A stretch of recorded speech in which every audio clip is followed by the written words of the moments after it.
Hello all welcome back to our YouTube platform daily current affairs session. ఇదే మొదటిసారిగా నా classes చూడడం జరిగితే సబ్స్క్రైబ్ చేసుకోండి. కంటెంట్ నచ్చితే మాత్రం ఖచ్చితంగా లైక్ ఇవ్వండి. అండ్ కాంపిటేటివ్ ఎగ్జామ్ ప్రిపేర్ అవుతున్న మీ ఫ్రెండ్స్ అందరికీ ఈ వీడియో షేర్ చేయండి. మీకేమైనా వ్యక్తిగతంగా సజెషన్స్ ఉంటే కామెంట్ బాక్స్లో కామెంట్ చేయండి. చలో ఇక let's look into our first current affair. నేను గత వారం నుంచి ఎప్పుడు మనం దీన్ని మాట్లాడుకుంటుంది జూలై సెకండ్ టు 9th, అంటే నిన్నటి వరకు మనం దేని గురించి మాట్లాడుకున్నాం? ప్రధానమంత్రి మోదీ గారి BRICS 17th summit which was happened in Brazil. దీని గురించి కదా మనం మాట్లాడుకున్నాం. సో ఆయన ఆ రోజు నుంచి ఈ రోజు వరకు దాదాపుగా 5 దేశాలు పర్యటించారు. సో ఈ కాంటెక్స్ట్లో ఆయనకి ఆ దేశాల అత్యున్నత హైయెస్ట్ సివిల్ ఆనర్స్ ఆయనకి రావడం జరిగింది. నేను నిన్న కూడా చెప్పడం జరిగింది, ఆయన మళ్ళీ నమీబియాకి వెళ్తాడు, అక్కడ కూడా ఆయనకి హైయెస్ట్ సివిల్ ఆనర్ రాబోతుంది, వస్తుందేమో అని కూడా చెప్పాను కదా. సో ఫైనల్లీ ఈరోజు చూడండి, ఈయనకి 27 గ్లోబల్ ఆనర్స్ రావడం జరిగింది. సో ఇలాంటి థింగ్స్ ఎగ్జామ్కి ఖచ్చితంగా ఇంపార్టెంట్, ఎస్పెషల్గా తెలంగాణ గ్రూప్ 2లో కానీ గ్రూప్ 3లో కానీ పిన్ చేసి మరి అడగడం జరిగింది.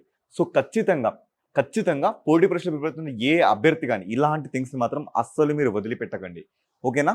ఒక్కసారి నేను మళ్ళీ మీకు పాత స్లైడ్స్ చూస్తా. నిన్న మొన్న అంతకుముందు మొన్న మాట్లాడుకున్న కరెంట్ అఫైర్స్ ఉన్నాయి కదా, అందులోని పాత స్లైడ్స్ మీకు కొన్ని చూపించడం జరుగుతుంది. ఎస్ చూడండి, ఇదే కదా మనం మాట్లాడుకుంది. ఎప్పుడు ఈయన జూలై 2 to 9th వరకు ఈయన పర్యటన జరిగింది. మనకు ఎన్ని దేశాల్లో ఆయన వెళ్ళాలనుకుంది? ఎక్కడికి? బ్రెజిల్. ఈ కాంటెక్స్ట్లో ఆయన ఘనా, తర్వాత నమీబియా, తర్వాత ట్రినిడాడ్ అండ్ టొబాగో. ఈ కాంటెక్స్ట్లో ఆయన ఎప్పుడు? జూలై 2 to 9th వరకు ఈయన పర్యటన జరిగినాయి. ఈ కాంటెక్స్ట్లో ఆయన వెళ్ళాలనుకున్న దేశం ఏంటి? బ్రెజిల్. ఎస్. నెక్స్ట్ ఇదే కాంటెక్స్ట్లో మళ్ళీ ఆయన సందర్శించిన దేశాలు ఏంటి? Ghana, Trinidad and Tobago, Argentina, finally Namibia, ఓకేనా?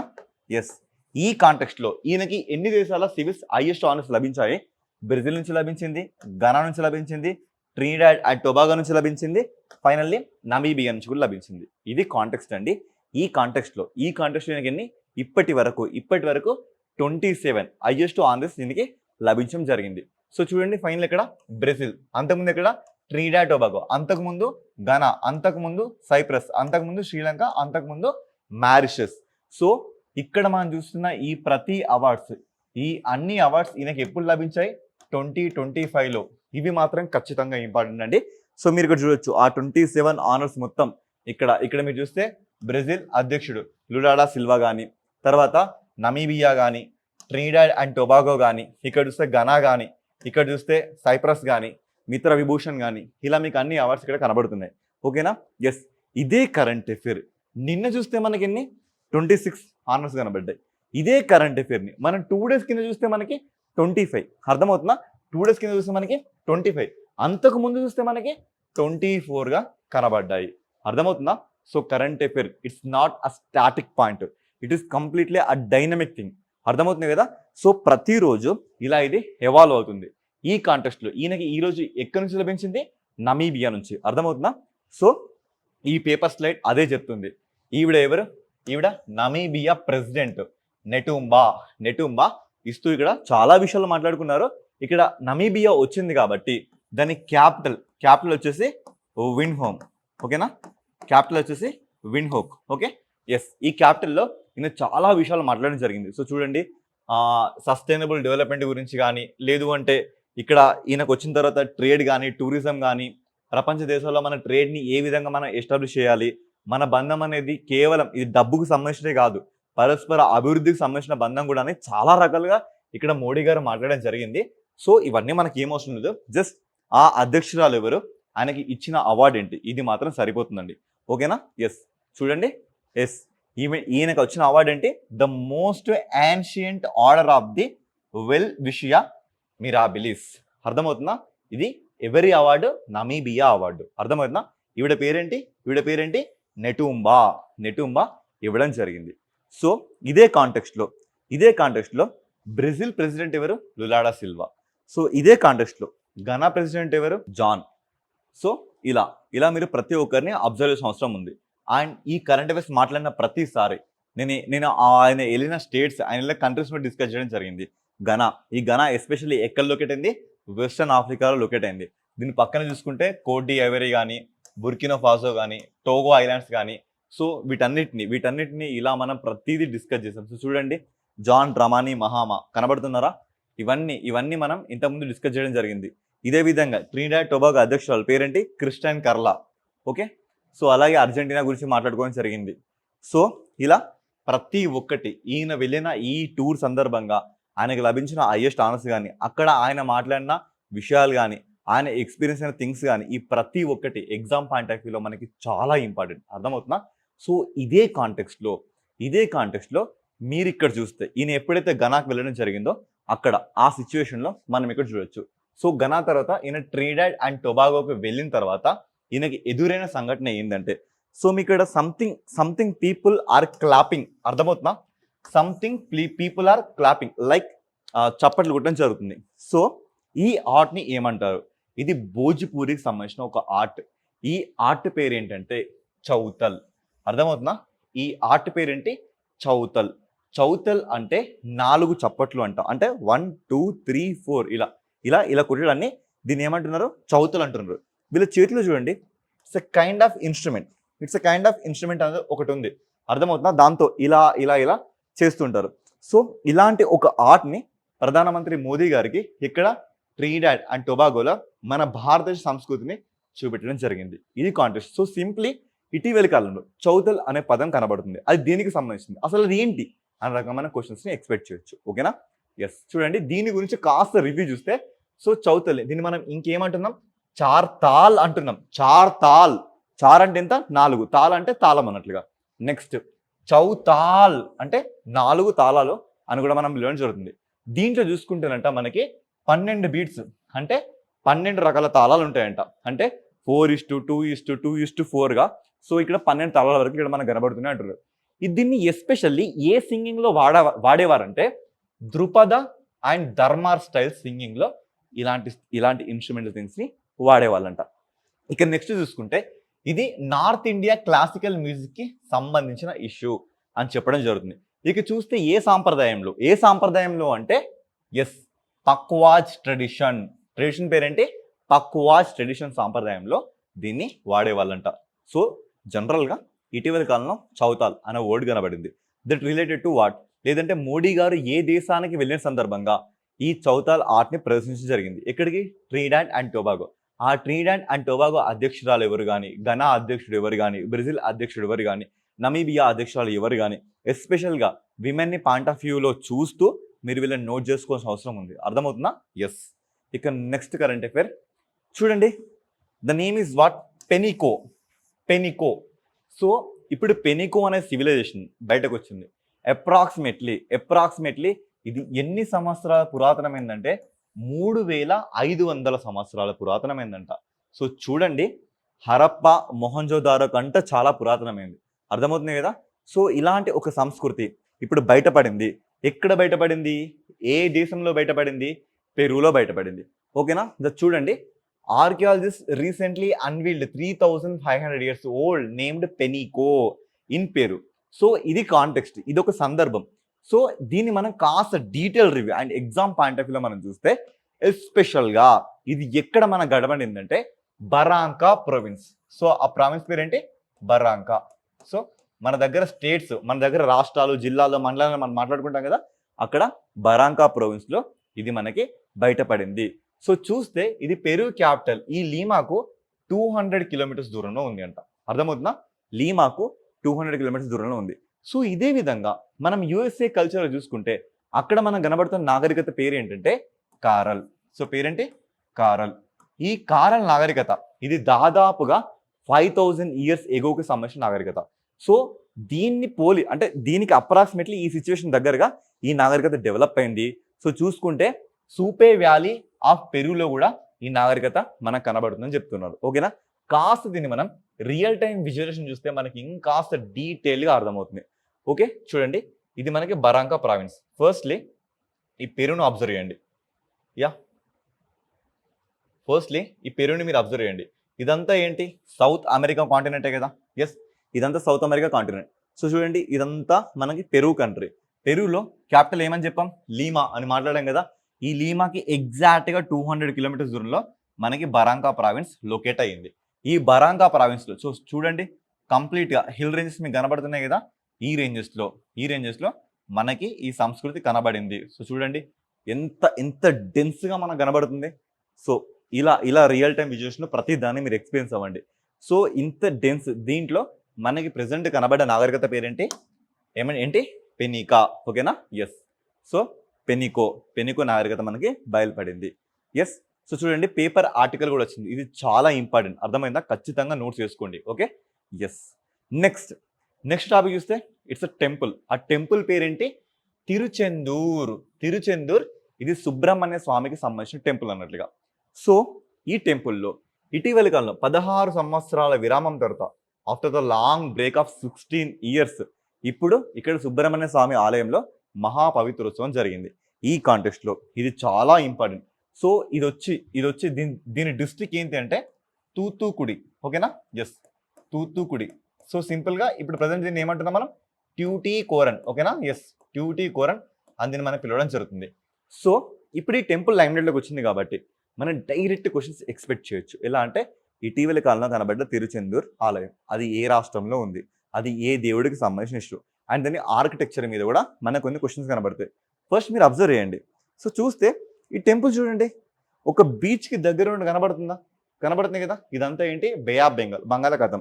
సో చూడండి ఇప్పుడు మీకే కొన్ని డౌట్స్ రావాలి. ఇప్పుడు ఇక్కడ నుంచి వచ్చిన ఈ అలల వల్ల ఈ టెంపుల్కి ఏదైనా ప్రమాదం ఉంటుందా ఉండదా? ఎస్, ఆబ్వియస్లీ డెఫినెట్గా ప్రమాదం ఉంటుంది కదా. ఎస్, ఇదే కాంటెక్స్ని మనం నెక్స్ట్ స్లైడ్లో ఎక్స్ప్లెయిన్ చేసుకోబోతున్నాం. చూడండి ఫస్ట్ ఇది ఏ డిస్ట్రిక్ట్లో? తూత్తుకుడి ఆర్ ప్రజెంట్ ట్యూటీకోరన్ అని పిలవడం జరుగుతుంది. సో ఇక్కడనంట సుబ్రహ్మణ్య స్వామికి సంబంధించిన 6 పవిత్ర నివాసాలలో ఇది ఒకటి. కానీ ఇక్కడ సిచ్యువేషన్ ఏంటంటే ఇక్కడ ఉన్న ఐడల్ అంటే ఇక్కడున్న విగ్రహం అది నిలబడిన పోస్చర్లో ఉంటుందంట, అది స్టాండింగ్ పోస్చర్లో ఉంటుంది. మిగతావన్నీ సీటింగ్ పొజిషన్లో ఉంటాయి, ఇది ఒకటి స్టాండింగ్లో ఉంటుంది. అండ్ ప్రతిదీ పర్వతాల మీద లొకేట్ అయి ఉంటాయి. ఇది మాత్రమే బీచ్ పక్కన లొకేట్ అయిందంట.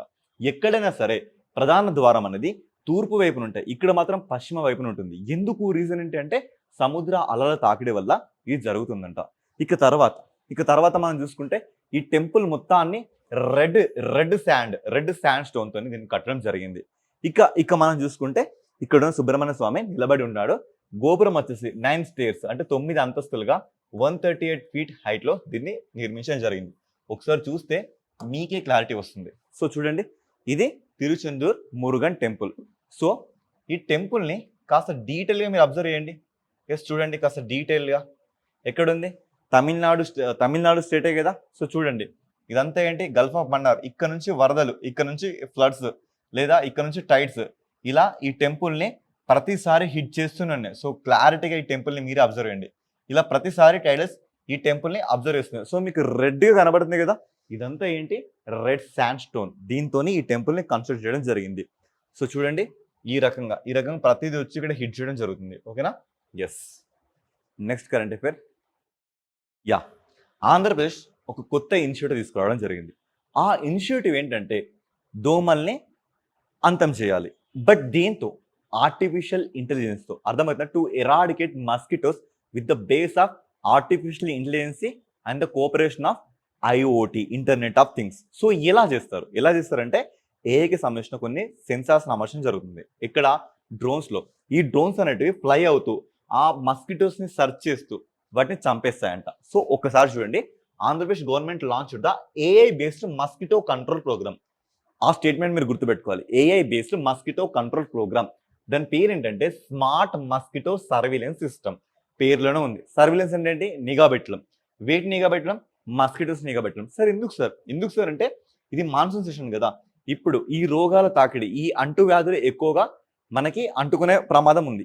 ఈ కాంటెక్స్ట్లో మనం దోమల్ని కంప్లీట్గా ఎరాడికేట్ చేస్తే అసలు ఈ ప్రాబ్లం రాదు కదా అని ఏఐని వాడుతూ దేశంలో ఇదే తొలిసారిగా ఏఐని వాడుతూ ఒక స్మార్ట్ మస్కిటో సర్వేలెన్స్ సిస్టమ్ తీసుకొచ్చారు.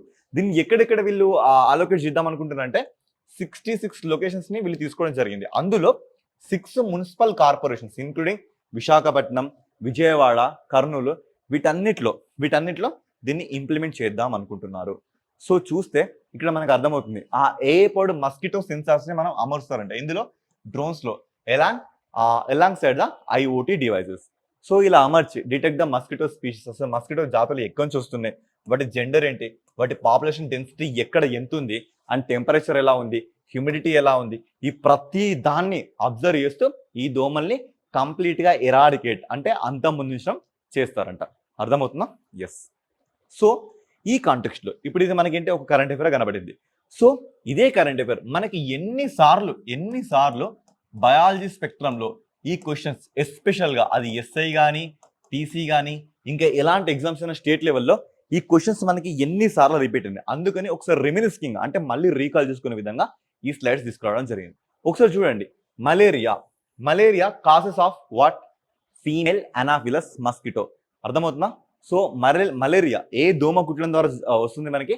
ఆడ అనాఫిలస్ దోమ కుట్టడం ద్వారా వస్తుంది. అండ్ ఇది మోసుకొచ్చే పారాసైట్స్ ఏంటి? ప్లాస్మోడియం. అర్థమవుతుందా? ప్లాస్మోడియం అనే ప్రోటోజోని తీసుకొస్తుంది. సో నెక్స్ట్ డెంగ్యూ గురించి చూస్తే డెంగ్యూ ఏ దోమ ద్వారా వస్తుంది? ఏడిస్ దోమ. అర్థమవుతుందా? Aedes mosquito. దాని పేరు ఏడిస్ ఎజిప్టి లేదా ఏడిస్ ఆల్బోపిక్చస్. ఓకేనా? సో వీటి వల్ల వస్తుంది. సో ఇంకా ఈ దోమల వల్ల మనకి ఇంకెలాంటి రోగాలు వస్తున్నాయంటే అది జికా డిసీజే కానీ లేదా చికున్ గున్యా కానీ సో ఇలాంటి డిసీజెస్ కూడా వస్తున్నాయి. అర్థమవుతుందా? నెక్స్ట్ చూస్తుంటే సో దీన్ని మనం తెలుగులో ఏమంటాం? బోధకాలు. అదే ఇంగ్లీష్లో మనం ఏమంటాం? ఎలిఫాంటెసెస్ లేదా లింఫాటిక్ ఫైలరిస్. ఓకేనా? సో దీని మస్కిటో కాసెస్ చూసుకుంటే ఇక్కడ మనకి 3 కనబడుతున్నాయి.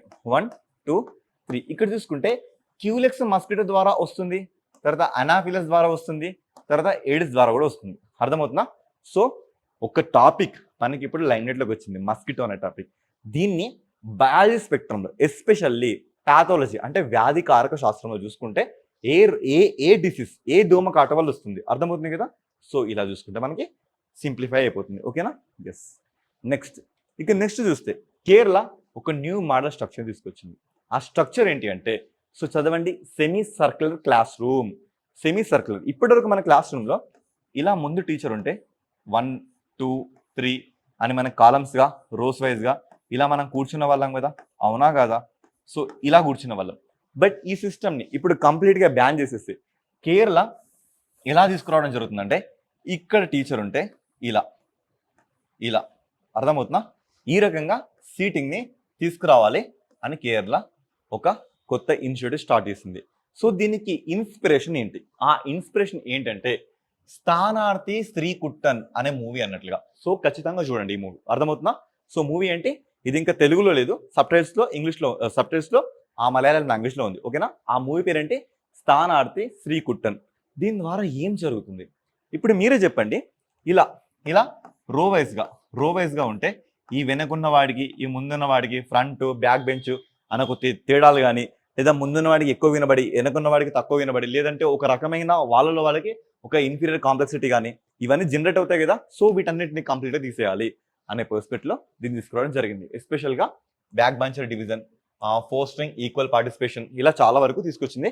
ఇక్కడ ఒక థింగ్ ఏంటంటే originally suggested under the district primary education programme 1994. అర్థమవుతుందా?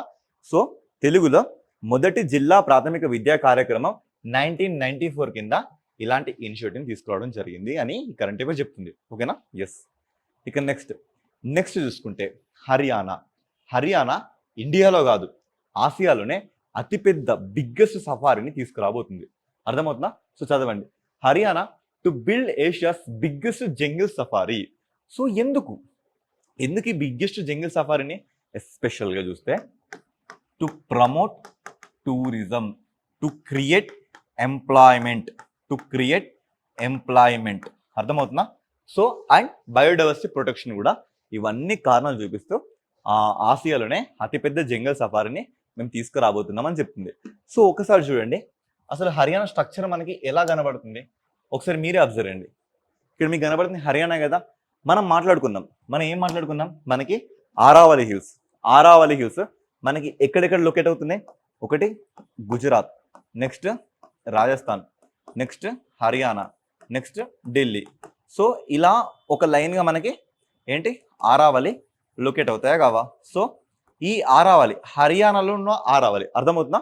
ఐఎమ్ టాకింగ్ అబౌట్ హర్యానాలో ఉన్న ఆరావళి. ఎస్ చూడండి, ఇవన్నీ ఇక్కడ మీకు డార్క్ గ్రీన్లో కనబడుతున్నాయండి.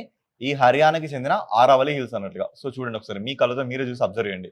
ఇవన్నీ హర్యానాకి చెందిన ఆరావళి మౌంటైన్స్. సో ఇలా ఆరావళి మౌంటైన్స్ మనకి అప్ టు ఢిల్లీ వరకు, ఎక్కడి వరకు రైజినా హిల్స్ వరకు ఇవి ఇలా మనకి లొకేట్ అవుతూనే ఉంటాయి. అర్థమవుతుంది కదా? ఇక్కడ మీకు కనబడుతున్న ప్రతి ఒక్కటి ఇవన్నీ ఆరావళి హిల్స్. ఈ రేంజ్లో అంట. ఈ రేంజ్లో ఇది ఎంతవరకు అంటే approximately spread 10,000 acres in Aravalli hills of హర్యానాలో దీన్ని ఎస్టాబ్లిష్ చేయబోతున్నారు. సో వీళ్ళు ఏం చేశారంటే మనకు తెలుసు ఏంటి, అంబానీకి సంబంధించిన వంతారా అనే ఒక పార్క్ మన గుజరాత్లో ఉంటుంది. దాన్ని మోడల్గా తీసుకొని మనం దీన్ని ఎలా కన్స్ట్రక్ట్ చేద్దాం అని leaders visit Gujarat for inspiration.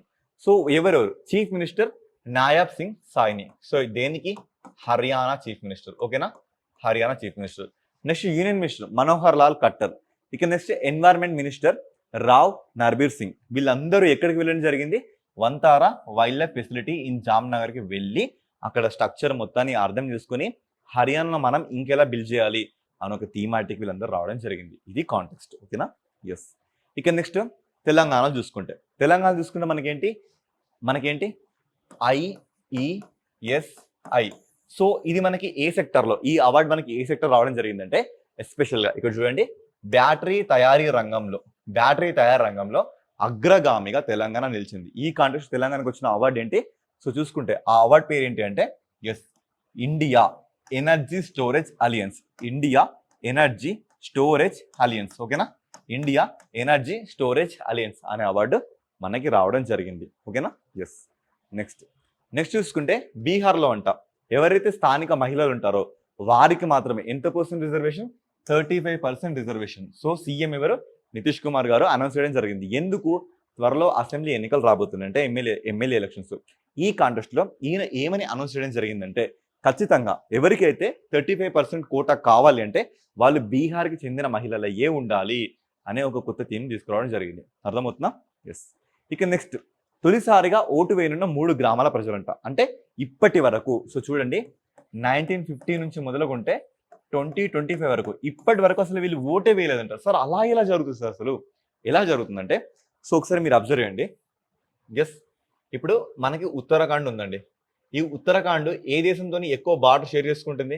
మనకి ఆబ్వియస్లీగా నేపాల్తోనే కదా ఎక్కువ బార్డర్ షేర్ చేసుకుంటుంది. సో ఈ రేంజ్లో చూడండి, చాలా దట్టంగా, చాలా డెన్స్గా మనకి హిమాలయస్ కానీ, తర్వాత నేషనల్ పార్క్స్ కానీ, వైల్డ్ లైఫ్ కానీ చాలా డెన్స్గా మనకు ఉంది కదా. ఈ రేంజ్లో ఆ గ్రామాలు ఏంటి అంటే ఒకటి రాంపూర్, లేటి, చోప్రా. ఈ 3 గ్రామాలు అసలు రెవెన్యూ లెక్కలోకి ఇప్పటిదాకా రాలేదు. So for the first time ఇవి రెవెన్యూ లెక్కలోకి రావడం జరిగింది. ఈ కాంటెక్స్ట్లో వీటికి ఇప్పుడు ఓటు హక్కును కూడా జారీ చేయడం జరిగింది. సో ఆ గ్రామాలు మాత్రం గుర్తుపెట్టుకోండి. అర్థమవుతుందా? సో గ్రామాలు ఏంటి? రాంపూర్, లేటి, చోప్రా. సో ఈ 3 గ్రామాలు గుర్తుపెట్టుకోండి. ఇటీవలి కాలంలో ఏ 3 గ్రామాలకి ఓటు హక్కు ఇవ్వడం జరిగింది? ఇలా క్వశ్చన్స్ మనం చూడొచ్చు. అది ఏ రాష్ట్రంలో? ఉత్తరాఖండ్లో. ఓకేనా? ఎస్. నెక్స్ట్ చూసుకుంటే క్వాంటమ్ కంప్యూటింగ్. ఆల్రెడీ మనం ఇప్పటికే మాట్లాడుకున్నాం. ఏంటి? క్వాంటమ్ వ్యాలీని అమరావతిలో ఎస్టాబ్లిష్ చేయబోతున్నాం అని మాట్లాడుకున్నాం కదా. సో ఇక్కడ థీమ్ ఏంటి అంటే ఐఐటి మద్రాస్ సహకారంతో with the collaboration of IIT Madras. So now quantum computing మీద ట్రైనింగ్ ఇవ్వబడుతుంది. సో చూసుకుంటే తొలుత ఒక 500 మంది ట్యూటర్స్కి ఇక్కడ క్వాంటమ్ కంప్యూటింగ్ ఎలా వాడాలి, ఏం చేయాలి అని ప్రతిదీ ఇక్కడ ఇవ్వబోతున్నారు. సో ఇక్కడ నోడల్ ఏజెన్సీ చూసుకుంటే డిపార్ట్మెంట్ ఆఫ్ సైన్స్ అండ్ టెక్నాలజీని తీసుకోవడం జరిగింది. ఓకేనా? ఎస్. సో ఇక్కడ ఎవరి సహకారంతో? ఐఐటి మద్రాస్. ఐఐటీల మీద క్వశ్చన్స్ మన ప్రస్తుతం కనబడుతున్నాయి. సో జాగ్రత్త. ఓకేనా? ఎస్. సో ఇవి అండి ఈరోజు కరెంట్ అఫైర్స్. ఇంతకంటే మోర్ క్వాలిటీతో మనం మళ్ళీ కలుసుకుందాం. Thank you.